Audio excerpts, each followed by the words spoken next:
Jadi setelah berdiskusi dengan beberapa orang dosen, terutama yang mengajarkan literasi digital ini, saya pun akhirnya tidak sepakat dengan beberapa orang teman-teman gitu.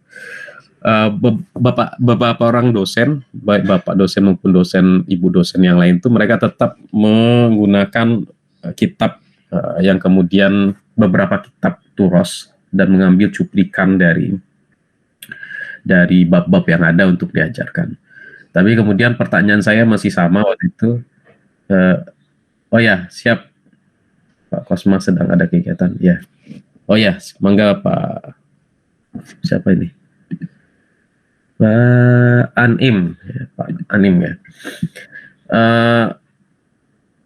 Jadi saya masih meyakini bahwa literasi digital kitab kuning ini pada akhirnya adalah mengukur kemampuan dari mahasiswa yang telah diajarkan mengenai dasar-dasar pembelajaran kitab kuning yang bisa diakses melalui internet. Itu yang masih saya yakini dan saya pegang sesuai dengan RPS yang sedang saya kembangkan lagi sebagai nanti usulan kepada Pak Ali sebagai ketua jurusan gitu.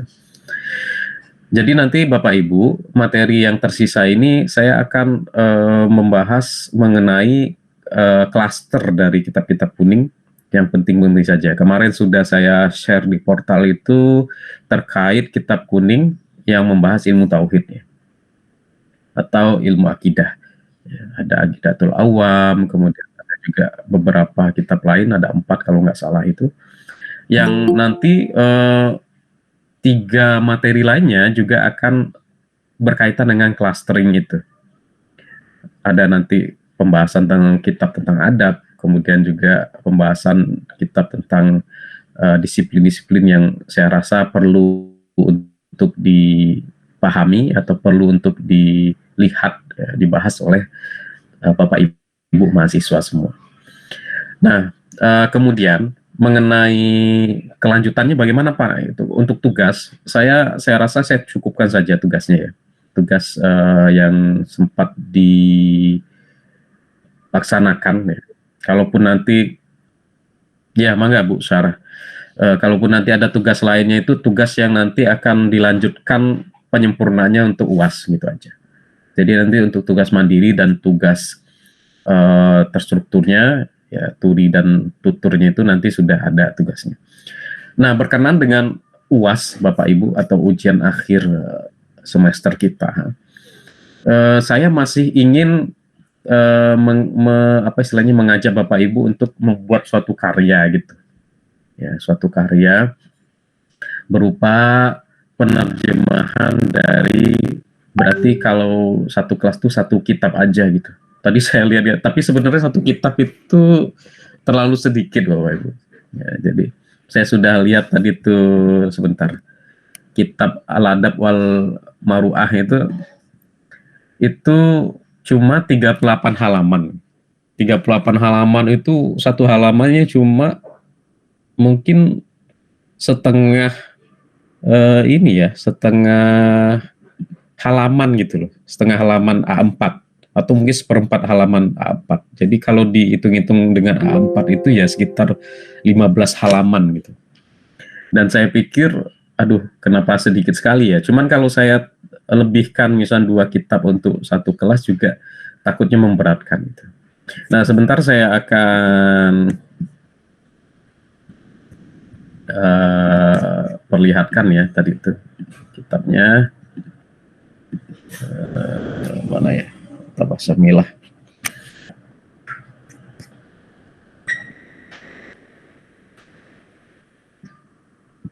Ya, kita share screen ya. Ini biar sekaligus Bapak Ibu melihat prosesnya kan sudah. Oh ya. Sudah kelihatan Pak Thomas? Oh, masih loading. Ya. Nah, jadi tadi itu saya ingin apa istilahnya membahas, kan kalau seandainya ini yang kita lihat dulu yang awal aja. Ini kan sudah saya pernah share ya Bapak Ibu di materi sebelum UTS ya. Nah, ini mata basamila. Ini mata basamila ini ya saya rasa sudah sangat familiar lah dan sudah saya jelaskan juga ya. Mata basamila ini adalah ensiklopedi yang berisi tentang kitab-kitab berbahasa Arab, terutama kitab-kitab klasik yang sangat kaya dan sangat bisa digunakan. Nah, oke, kita akan lihat. Kemarin itu saya kalau nggak salah mengajarkan untuk bagi yang Bapak Ibu yang mungkin kesulitan membaca Arab gundul, nah sebenarnya bisa ditranslate, cuma ini sedang bermasalah ini saya, tool saya.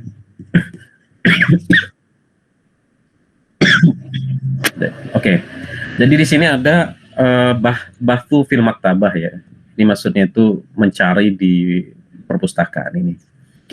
Nah, ini ada aksam al maktabah ya, jenis-jenis maktabahnya, pustaka yang kita cari ini sebetulnya apa ya namanya ya, kategori lah.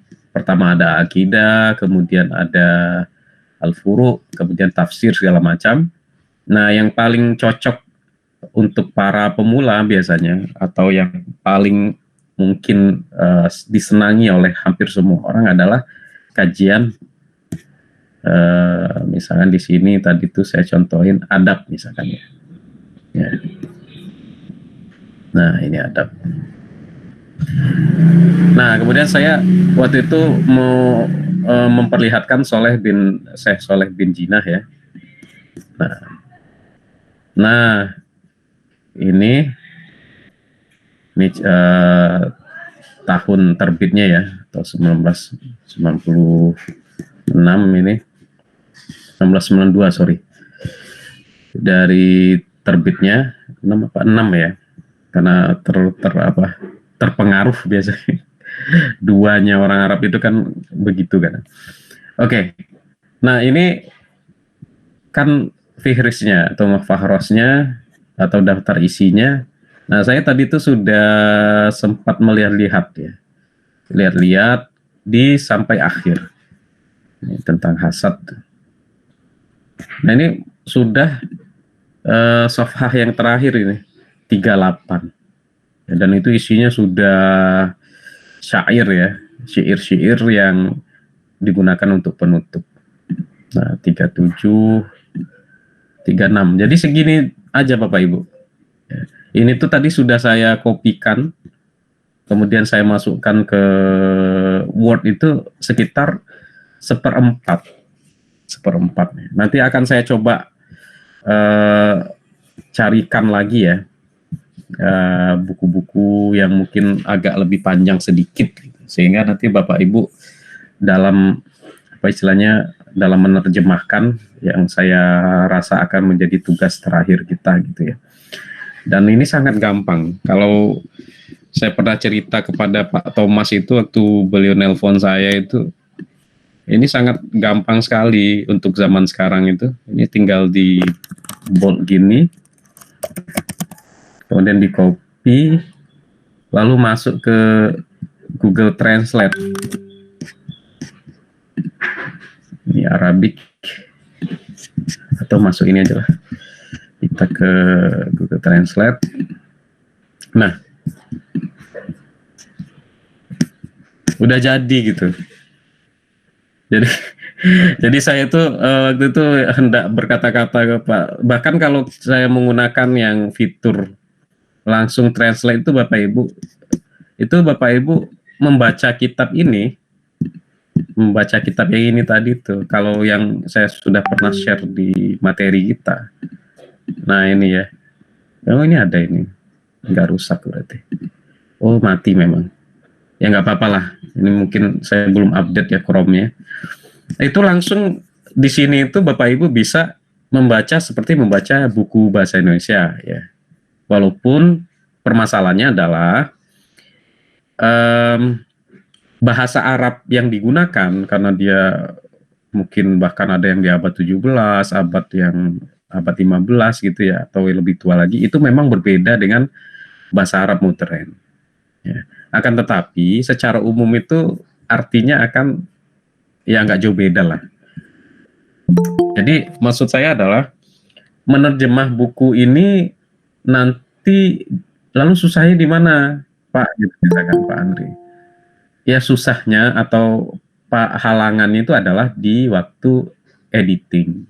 Nah itu yang akan saya minta sebetulnya Bapak Ibu untuk mengedit itu. Sehingga saya tadi berpikir apakah nanti ini akan saya jadikan tugas kelompok dulu, kemudian nanti diedit oleh Bapak Ibu, lalu baru nanti dikumpulkan secara personal. Tapi itu nanti urusan saya gitu ya. Yang jelas Bapak Ibu tugasnya ya sebenarnya gampang. Nah mungkin ada yang bertanya, lalu kok pembelajarannya terlalu gampang Pak gitu. Saya takutnya ada yang bertanya ya. Mungkin saya suuzon ya mohon dimaafkan. Tapi ya saya akan bilang dan ini saya sampaikan di debat kami para dosen gitu. Saya sampaikan ya memang yang dibutuhkan oleh Bapak Ibu mahasiswa itu ya, memang ini aja saya bilang kan. Kalau terlihat gampang ya karena kita dibantu oleh apa istilahnya? Oleh teknologi. Belum lagi nanti kita gunakan AI, artificial intelligence, ChatGPT, ya. ChatGPT itu lebih gampang lagi. Jadi kalau tadi Google Translate, tapi nanti saya ajarkan pekan depan ya, biar saya ada materi gitu. Jadi kalau di Google Translate, Bapak Ibu tadi masih bahasanya itu ya semeraut lah. Kalau ChatGPT, nanti Pak Thomas bisa ngasih perintah si ChatGPT itu, ini saya kopikan, salinkan kitab ini, ya. Tolong ubah menjadi bahasa Indonesia dengan kaidah ejaan yang telah disempurnakan dengan baik dan benar. Itu dia sudah ubah itu. Jadi menurut saya sih tidak ada alasan untuk kemudian orang nggak mau baca buku, kemudian juga untuk nggak mau menulis gitu ya, untuk nggak mau lain-lain. Walaupun penggunaan artificial intelligence itu menurut saya juga perlu dibatasi ya, karena terutama bagi adik-adik kita, anak-anak kita yang mahasiswa reguler itu ternyata nggak bagus. Ya, karena apa? Karena oke, kita lihat aja sebentar ya, ChatGPT. Saya rasa Bapak Ibu juga udah familiar ya dengan ChatGPT ini. Nih, misalkan ya, kayak semalam kemarin saya berjumpa dengan para perencana perencana pembangunan daerah karena saya juga sampingannya itu gitu. Ketika sambil bergurau itu ada yang bikin pantun dalam bahasa Jawa. Sementara saya bukan orang Jawa, apalagi bisa bahasa Kromo Inggil. Akhirnya saya minta ChatGPT ini. Kelihatan ya, sudah ya. Saya minta ChatGPT untuk bikinin saya pantun gitu. Buatlah pantun dalam bahasa Jawa tentang Pak Thomas.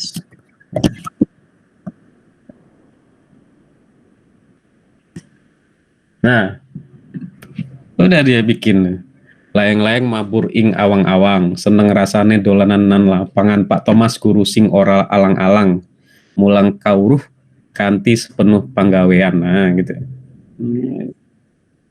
Ya kan apa misalkan lagi? Ya, buatlah puisi untuk istri saya dalam bahasa Inggris yang benar. Oh, saya lupa Bapak Ibu, hari ini tuh ulang tahun pernikahan saya. Tanggal 7. Dari Ustadz. Iya. Semoga makanya ini baru ini saya. Pak. Nah, ini kan langsung ini puisinya. Ya. In the morning, gentle light, your smile begins my day. Kan. You guide me on my way. Your laughter is the sweetest song, a melody so pure. Ini, jadi mau ngegombalin siapapun, Vicky Naki ini kalah sama Pak Thomas ini kalau bikin ome-ome itu. Ya. Jadi apa misalkan buatlah syair romantis dalam bahasa Arab untuk istri saya karena ulang tahun. Nah, Nah, langsung dikasih sama dia. Ini ya habibatil qalb fi kulli am katanya kan. Antin nur allazi apa ini? Enggak kelihatan sama saya. Intinya gitulah. Atau Pak Thomas yang saya bisa bahasanya apa ya?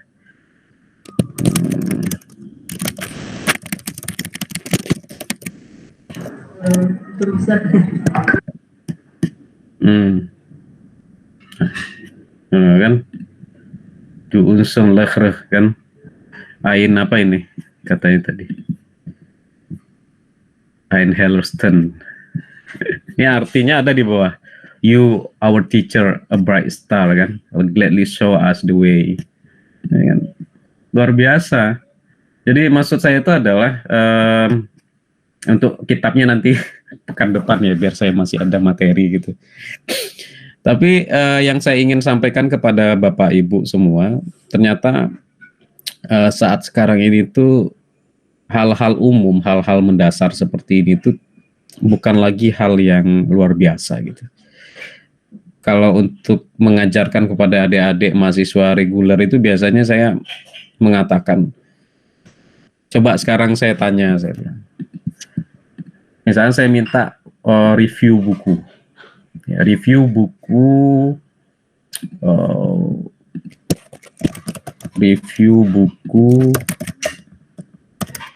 buatlah review buku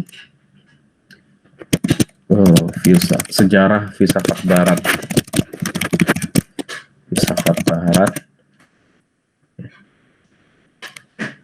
dalam 2 paragraf. Nah, nih kebetulan sejarah filsafat barat yang paling tebal itu kan Bertrand Russell ya. Ini terserah lah ya Bapak Ibu nanti gunakan ilmu ini untuk apa sih. Monggo, tapi saya berharap bisa digunakan untuk hal-hal yang baik. Saya bilang ke adik-adik biasanya ke mahasiswa itu, kalian selesai nggak tugasnya? Ya selesai. Cuma apakah kalian baca bukunya? Enggak. Nah itulah kekurangan dari artificial intelligence. Jadi apakah saya, misalnya Pak Thomas nanya, Pak Andri pernah gunakan ini untuk ngajar juga nggak? Pernah. Kalau udah mepet banget, saya nggak dapat materi ya. Tapi bedanya dengan saya menggunakan ChatGPT dengan mahasiswa yang mungkin males gitu adalah saya akan menggunakan begini. Berikanlah review mengenai monade yang diungkapkan oleh Leibniz untuk membahas kemungkinan penemuan inti baru sebagai alternatif inti atom misalkan gitu ya. Bedanya gini gitu. Kenapa promptingnya beda? Ya karena saya sudah baca bukunya banyak gitu. Nah, sehingga saya takut kalau seandainya digunakan oleh, kalau Bapak Ibu kan sudah kaum profesional ya, jadi sudah punya banyak data, sudah punya banyak cara, baru kemudian digabungkan melalui AI ini. Kalau adik-adik kita yang malas baca buku, saya tanya misalnya, ada nggak setahun kemarin tuh baca 20 buku ngacung? Nggak ada. 10 buku? Nggak ada. Setahun loh Bapak Ibu, 5 buku nggak ada. 3 buku baru ada 1 orang. 1 buku baru ada 5 orang. Lainnya nggak baca buku. Nah itulah gambaran anak-anak kita ya, adik-adik kita. Sehingga kalau mereka kenal artificial intelligence kayak seperti ChatGPT ini terlalu awal, maka mereka nggak mau baca buku. Kayak tadi itu kan ini bukunya itu filsafat, bentar, sejarah filsafat barat ya. Sejarah filsafat barat saya mana ini? Bentar. Nih. Ini ya Bapak Ibu. Nah. Ini HP saya nih. Tuh. Nah, itu bisa dibuat sama ChatGPT itu Bertrand Russell.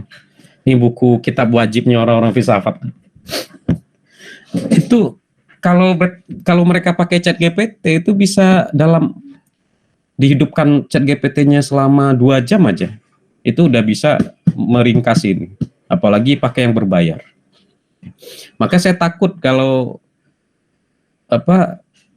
kalau seandainya biasa aja Pak Thomas ya. Fathul Bari sih gini Pak Thomas. Kitab-kitab barat itu nggak ada apa-apanya kalau sudah melawan kitab barat. Ya. Fathul Bari, Syiar Ahlam An-Nubala itu, wah itu luar biasa. Jadi maksud saya adalah justru AI itu cocoknya untuk Bapak Ibu, gitu. Bukan untuk anak muda. Benar. Saya curhatan mama saya waktu S1, mama saya itu S1 umur 50 Bapak Ibu. Jadi beliau guru, diancam untuk dipensiunkan sebelum waktunya kalau belum S1. Sehingga beliau nenek-nenek S1.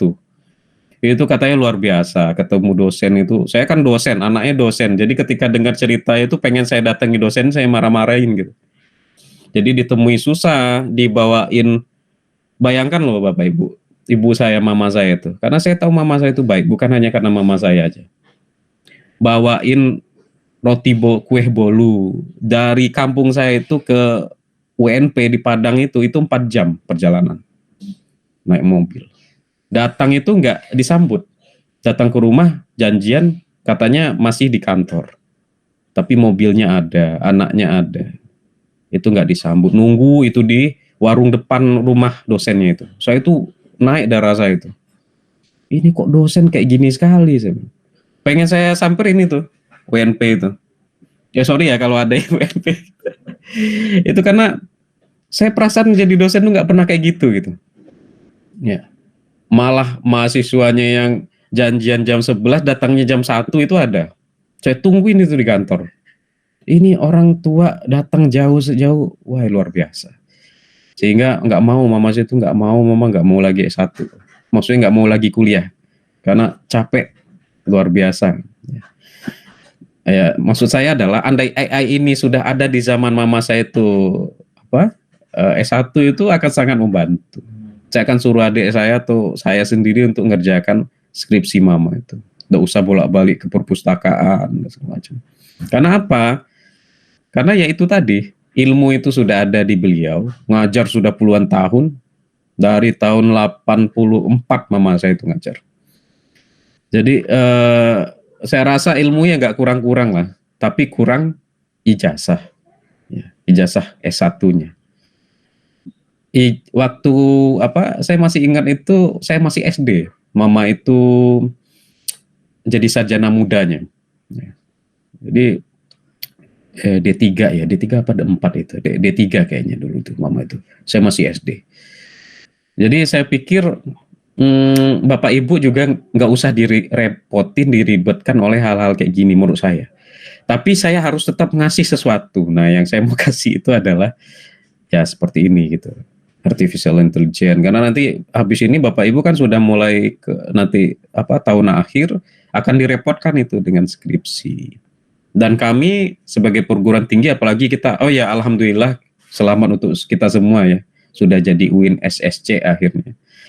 Jadi maksud saya adalah kita universitas berbasis siber, berbasis digital, akan lucu kalau seandainya kita memaksa mahasiswa untuk tidak menggunakan fasilitas-fasilitas digital. Sekarang bagaimana sebetulnya tantangan para dosen itu adalah meyakinkan para mahasiswanya, mengarahkan, kemudian membuat timeline, ya, membuat target-target yang bisa dicapai walaupun misalkan tetap menggunakan ChatGPT semacam. Ya. Karena Bapak Ibu, saya pastikan ya, yang di PJJ PAI itu lebih bermakna perkuliahannya dibandingkan dengan PJJ yang lainnya. Saya masih pengajar di UT juga, Universitas Terbuka, Tuton kalau di sana namanya. Itu sama sekali nggak ada berjumpanya. Jadi mahasiswa tuh nggak tahu saya. Ya. Kami cuma memberikan 2 menit pengantar. Mungkin kalau yang pernah ikut tutor di UT juga akan tahu ya. Pengantar 2 menit sebelum perkuliahan, dan itu saya upload. Mereka nggak tahu saya siapa, bagaimana ngomongnya, dan segala macam. Nggak ada kedekatan psikologis ya. Sehingga banyak yang menggunakan ChatGPT, yang ngambil jawaban dari kakak-kakak kelas itu bukan hanya banyak, hampir begitu praktiknya. Nah, kerjaan kami di UT, saya misalnya dan teman-teman itu adalah negur. Tolong jangan plagiasi. Tolong jangan plagiasi. Tolong, dan itu bertahun-tahun saya jadi tutor UT dari 2018 sampai hari ini tuh tetap tidak digubris gitu. Nah, saya nggak memburukkan ya, nggak. UT pun pusing gitu dengan bagaimana caranya ini. Nah, begitupun di kita di PJJ-PAI ya, saya tahu ada juga mungkin hal-hal seperti itu ya. Tapi itu sebetulnya ada tugas dari dosen, tugas dosen di waktu terutama sinkronus untuk tetap mengingatkan para mahasiswanya ya, untuk tetap membaca, untuk tetap sholat dengan tepat waktu seperti siswanya Bu Ria ya. Kemudian hal-hal baik lainnya. Nah, makanya saya kemudian terpikir UAS ini apa yang paling cocok dengan literasi digital kitab kuning. Pilihannya kan banyak ya. Kalau yang ideal itu adalah saya nyuruh misalnya Pak Thomas buka kitab Aqidatul Awam halaman 101, tolong Pak dibacakan. Nah, saya kan tinggal lihat gitu. Biasanya kalau modelnya membaca kitab itu kan bacakan, kemudian setidaknya terjemahkan biasanya. Bacakan, terjemahkan. Tapi saya rasa itu tidak mungkin saya lakukan seperti yang sudah kita bahas di awal-awal dulu. Sehingga akhirnya apa yang bisa menjadi ukuran, ya ukuran dari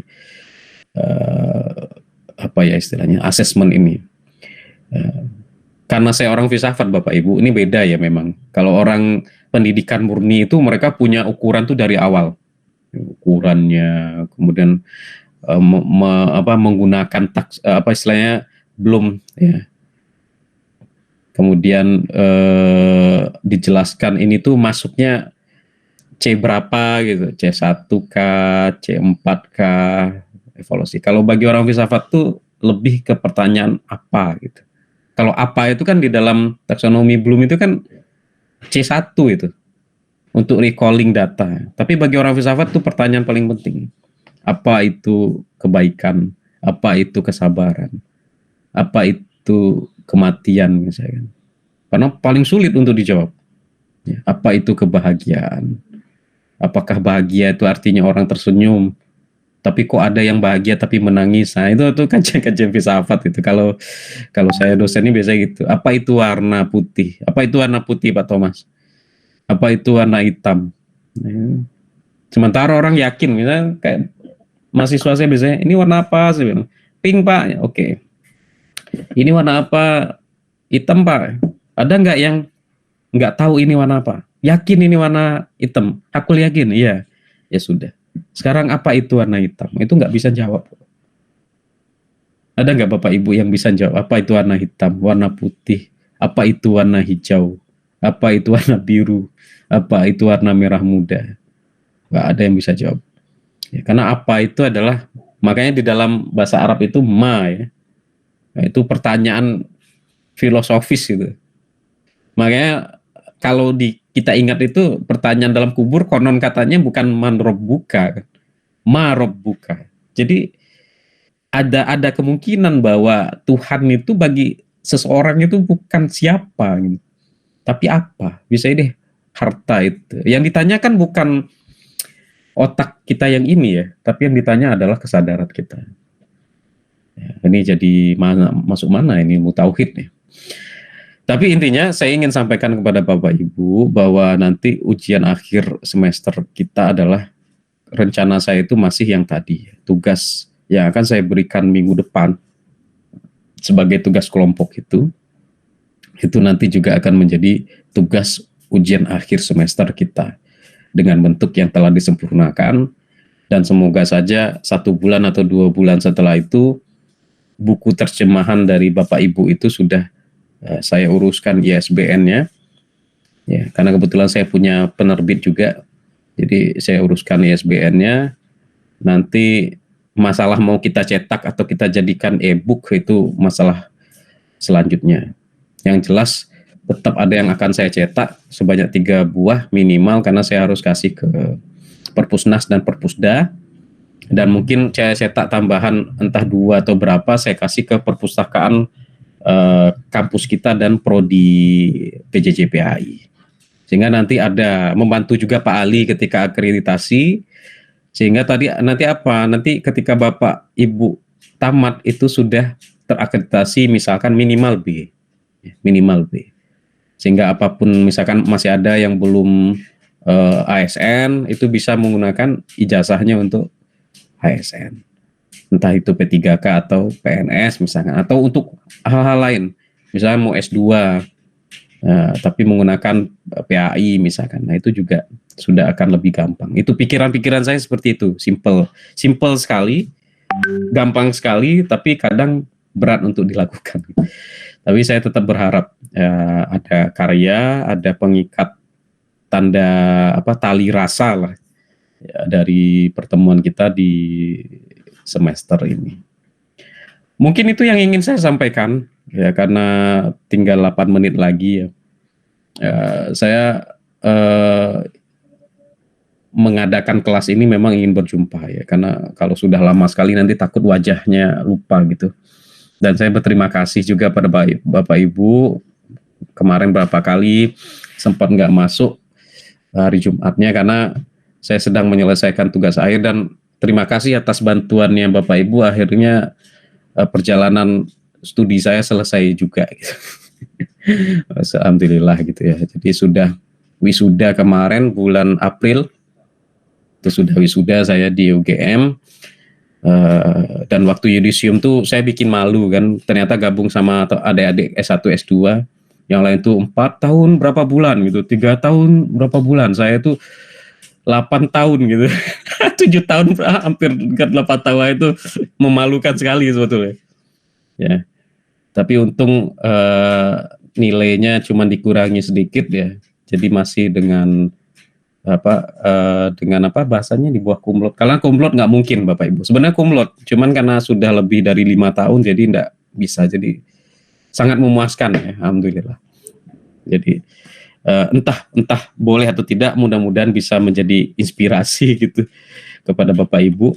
Saya yang sudah 8 tahun kuliah aja bisa tamat gitu, jadi apalagi Bapak Ibu misalkan yang belum melewati itu, semoga nanti ya 4 tahun atau lebih kurang dari itu atau lebih dikit lah, itu bisa selesai nanti perkuliahannya dan bisa bermanfaat.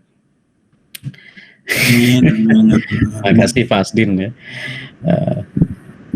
Ya rencana mungkin saya bingung nih kalau udah selesai S3 itu bingung Bapak Ibu ya, Pak lanjut kemana gitu. Tapi ada rencana sih saya tahun depan itu mau ke luar negeri, mudah-mudahan Pak Rektor mengizinkan gitu, menemani istri insyaallah ke UK ya. Jadi saya juga harus cari postdoc atau ngulang S3 sekali lagi gitu. Oke, mungkin gitu ceritanya Bapak Ibu ya. Saya senang berjumpa Bapak Ibu pagi ini. Terima kasih. Kalau ada yang mau ditanyakan mangga ya, mangga Bapak Ibu. Kalau ada yang mau ditanyakan, kalau enggak dan clear misalkan ya alhamdulillah gitu. Kita mungkin ya Pak Thomas, mungkin saya minta waktu minggu depan juga kita sinkronus sekali lagi ya untuk menyelesaikan syarat kita sekaligus memulai, kan memang pekan besok itu kalau nggak salah UAS itu memang UAS itu besok sama aja kita ya. Mudah-mudahan tidak ada halangan. Kalau UASnya saya kasih waktu seperti biasa ya, 1 mingguan gitu, biar nggak lama-lama banget. Mangga Bapak Ibu, monggo silakan kalau ada yang ingin ditanyakan. Nah, silakan. Ini Pak Asdin sambil tekan apa ini? Udah Ustaz, tanya sesuatu, something. Mangga. Yeah. Boten itu tadi rekan kerja. Iya Pak, siap. Oke, ada yang mau ditanyakan? Pak Thomas mungkin atau Bu Ria? Bu Ria lagi sibuk. Ya, Sama-sama. Allah sudah sangat Oh ya, jelas. Mungkin nggak usah dimatiin Bu, saya senang lihat anak-anak itu belajar itu. Iya, soalnya ini lagi kontrol Iya. apa namanya lagi di pekan depan itu nanti kita ada tugas kelompok gitu ya Pak dosen. Kemudian di hari Jumatnya kita sinkronus satu kali lagi, baru pekan depannya UAS seperti itu ya Pak dosen ya. Ya, pekan besok sebenarnya UASnya itu mulainya. Cuman pengumpulan tugasnya kan pekan depannya lagi gitu. Oh, siap. Iya betul. Kalau di prodi kan memang UAS pekan depan, cuma khusus literasi maksudnya pekan depannya. Iya. Cuma saya gini, Pak dosen ya, ke Pak dosen minta izin aja. Kan memang dari almarhum itu masuk ICU gitu ya Pak dosen. Saya kan saya dan Pak Thomas memang yang mengendalikan portal beliau. Jadi untuk mempertanggungjawabkan seperti punya hutang gitu Pak dosen. Jadi karena memang LC sudah cair, jadi nanti mohon izin takutnya Pak dosen kaget, loh kok masih ada Pak Eko masuk tugas, jadi memang saya selalu masukkan gitu. Jadi mohon izin saja mungkin Pak dosen. Jadi kalau misalnya ada nama Pak Eko, baik tugas, baik presensi ataupun nanti UAS ada nama beliau, mohon berkenan tetap ditulis Pak dosen. Iya, insya Allah. Maaf sekali lagi. Nggak masalah. Supaya tidak dalam itu tidak sesuai aturan, cuman kami ingin berusaha di kelas hak beliau tetap sampai, tapi kami pun berusaha ini yang bisa kami lakukan gitu Pak dosen. Terima kasih tadi di awal waktu Pak dosen telah mengingatkan kami, kemudian memimpin untuk berdoa untuk almarhum. Mohon doa sekali lagi. Saya mewakili keluarga Pak Eko pun kemarin sempat WhatsApp bersama istrinya, mohon dibukakan pintu maaf sebesar-besarnya apabila beliau ada salah kepada Pak dosen khususnya, mohon dimaafkan Pak dosen. Seperti itu Pak dosen. Iya, insya Allah Bu. Izin Pak dosen ya. Seperti itu, terima kasih dan mohon izin nanti untuk UASnya yang gampang. Terima kasih Pak dosen. Assalamualaikum. Iya, oke. Baik, saya rasa gampang lah, karena tadi sudah diajarkan juga gitu. Jadi sanad UASnya apa istilahnya tidak terputus lah insya Allah. Jadi semoga itu membantu Bapak Ibu juga. Dan kalau Pak Ali bertanya mana nih efektif nggak pembelajaran di literasi digital, ya kita bisa lihat ini Pak, buktinya kami ada terjemahan buku bersama. Jadi itu saya rasa lebih dari cukup ya untuk sebagai output dari suatu perkuliahan. Kalau begitu Bapak Ibu, saya takutnya putus tiba-tiba ya, udah 9:59 ya. Saya ucapkan terima kasih sudah berkenan hadir pagi hari ini, dan juga semoga semuanya sehat ya. Yang stres itu dihindari. Kalaupun ada yang dikonsultasikan dengan saya secara personal misalkan terkait dengan pembelajaran itu, mangga. Karena kami juga di jurusan tasawuf dan psikoterapi ya. Jadi sebetulnya membuka apa ya istilahnya ya, membuka tempat untuk mendengar curhatan mahasiswa, dosen juga ya dalam hal perkuliahan dan segala macam. Mungkin gitu Bapak Ibu yang saya banggakan, yang saya hormati semuanya. Terima kasih dan mohon maaf jika ada kata-kata saya yang salah. Dan mungkin kita akhiri pertemuan kita pada pagi hari ini. Tadi sudah dipotret ya Pak Thomas atau belum? Chat. Ya.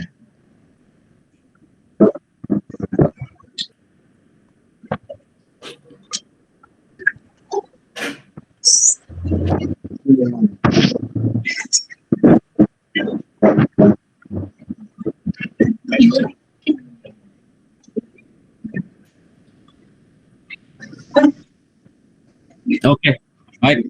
Terima kasih banyak Pak Thomas ya, Bapak Ibu yang berbahagia. Terima kasih juga. Jazakumullah khair. Semoga ada manfaat dari pertemuan kita pada siang hari ini, dan amin.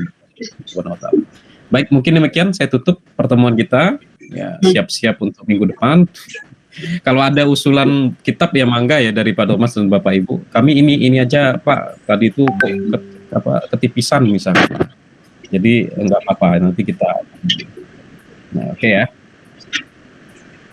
Insya Allah ya itu. Oke, baik gitu ya Bapak Ibu. Saya tutup pertemuan kita. Wabillahi taufiq wal hidayah. Assalamualaikum warahmatullahi wabarakatuh. Saya pamit. Waalaikumsalam warahmatullahi wabarakatuh.